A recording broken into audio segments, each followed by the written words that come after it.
falar exatamente isso. Se a gente abstrair isso, né, não é Estados Unidos, a gente está falando de um país fictício. Então, imagina que tem um país fictício em que as matérias, né, imagina que esse país fictício, quando você tem, então, por exemplo, você não concorda com os próprios membros do governo, né, então você tem o presidente do Banco Central, um diretor do Banco Central que faz alguma coisa, você não concorda, você vai lá e demite.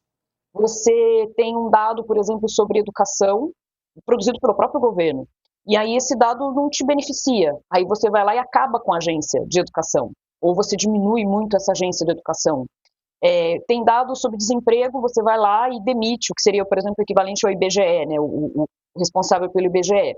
E aí, por último, agora, tem informações, ou a imprensa vai fazer crítica, né, ou enfim, humoristas, né, vão fazer alguma crítica em relação ao presidente, e aí não pode. Se a gente contasse isso, a gente não estivesse falando dos Estados Unidos, e aí a gente perguntasse para qualquer pessoa na rua, olha, estamos vivendo nesse regime, ou esse país fictício está nesse regime. Você acha que isso é uma democracia? Eu acho que a gente tem um relativo consenso que não, né? Porque imprensa livre é uma das bases da democracia, né?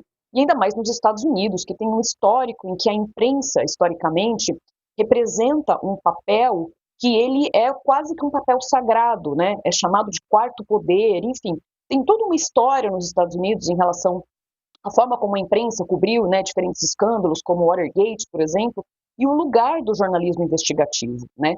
E esse lugar é um lugar, ou era um lugar quase que sagrado para a democracia nos Estados Unidos. E quando o Trump faz isso, eu confesso que fica muito difícil a gente dizer que não passou das linhas daquilo que já é muito próximo de não sei se uma ditadura, mas um regime bem autoritário, né? Então, o nome disso é autoritarismo. Para a gente definir como uma ditadura, né, no sentido pleno, né, são várias questões que a gente leva em consideração, inclusive questões institucionais. Eu acho que a gente não Autocracia, está Calil. vendo isso ainda nos Estados Unidos. Autocracia. Autocracia, sim. Mas a gente está vivendo uma situação, no caso dos Estados Unidos, e que afeta o mundo inteiro, né? Porque talvez o nosso ouvinte possa perguntar assim, mas está tudo bem, eu não moro nos Estados Unidos, então isso não me afeta. Afeta, sim. Afeta todos os países. Porque uma erosão democrática para os Estados Unidos, vamos pensar, Estados Unidos, Nova York é a sede da ONU. E quando a gente tem, por exemplo, o presidente tirando o visto ou restringindo acesso de pessoas que estão numa reunião da Organização das Nações Unidas, esse país, eu tenho dúvidas se ele ainda tem condições, do ponto de vista institucionais e democráticas, de se representar esse lugar. Então, não é qualquer país, é um país que, quer a gente queira, quer não, é um país que era visto como modelo para o Ocidente em termos de democracia e para o mundo todo. Então, a erosão democrática nos Estados Unidos afeta todos.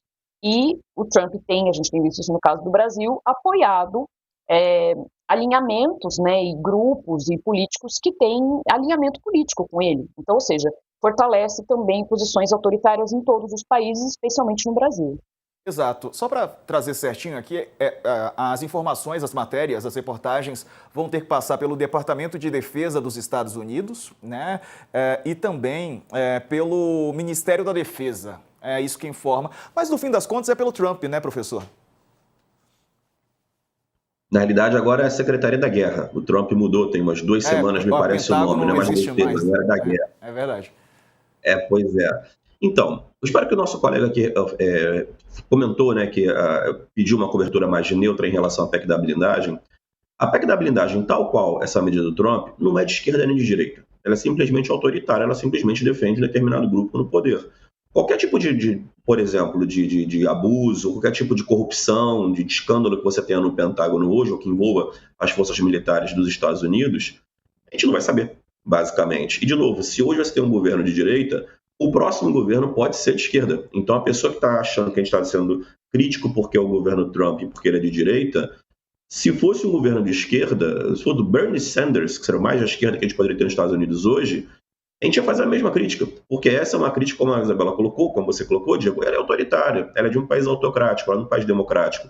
E esse é o cerne do problema quando tem uma medida que ela defende a autocracia, ou ela restringe o poder da população, de certa maneira, né, ou enfraquece os pesos e contrapesos das instituições. Porque isso não serve só uma força política, isso serve àquele grupo que está sendo beneficiado. De novo, essa também não é uma pauta de esquerda e de direita, essa é uma pauta contra, de fato, o cidadão médio americano, a imprensa americana, que vai ter dificuldade agora de poder veicular qualquer tipo de problema que tenha relacionado ao Pentágono.